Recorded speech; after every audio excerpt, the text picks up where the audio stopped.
everyone, இன்னைக்கு நம்ம beetroot பச்சடி இல்லைன்னா பீட்ரூட் ஸ்வீட் இதை எப்படி செய்கிறதுன்னு பார்க்கலாம். இதுக்கு தேவையான பொருட்கள் beetroot, condensed milk, ghee, salt and கொஞ்சம் கேஷ்யூ நட், கிஸ்மிஸ்.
இது எப்படி இருக்குன்னா நல்லா ஒன்றோடு ஒன்று ஒட்டி வெட்டாக வந்திருக்கும்.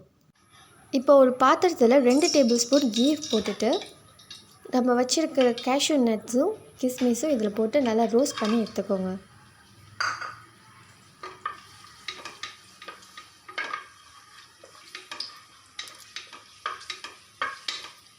ரோஸ்ட் பண்ண கேஷ்யூ நட்ஸையும் கிஸ்மிஸையும் தனியாக எடுத்து வச்சுக்கோங்க. இது நம்ம கடைசியாக தான் ஆட் பண்ண போகிறோம். இப்போ அதே பாத்திரத்தில் பட்டை, கிராம்பு அண்ட் ஏலக்காய் இதை ஆட் பண்ணிவிட்டு நல்லா ரோஸ்ட் பண்ணிவிட்டு இப்போ சீவி வச்சுருக்கிற பீட்ரூட்டை வந்து இதில் மிக்ஸ் பண்ணிக்கோங்க.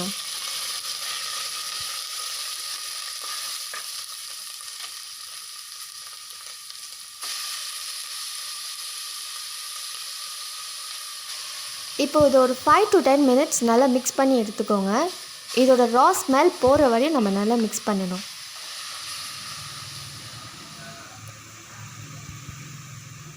இது 10 minutes கழிச்சு பார்த்திங்கன்னா நல்லா மெல்ட் ஆகி நல்லா சாஃப்டாக இருக்கும். இப்போ வந்து கண்டென்ஸ்டு மில்கை வந்து பாதி ஊற்றிட்டு நல்லா கிண்ட ஆரம்பிங்க.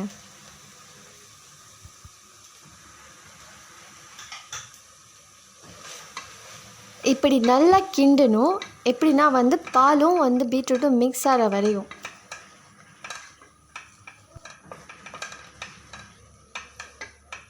இப்போ இந்த அளவுக்கு நல்லா மெல்ட் ஆகி வந்திருக்கு. இப்போ நெக்ஸ்ட் வந்து அடுப்பை ஆஃப் பண்ணிவிட்டு பேலன்ஸ் இருக்கிற கண்டென்ஸ்டு மில்கை ஊற்றி மிக்ஸ் பண்ணுங்கள். கடைசியாக இதில் நம்ம ரோஸ்ட் பண்ணி வச்சுருக்க கிஸ்மிஸ் அண்ட் கேஷ்யூ நட்ஸை ஆட் பண்ணிவிட்டு கூடவே 1 டீஸ்பூன் கீ ஊற்றி நல்லா மிக்ஸ் பண்ணுங்கள்.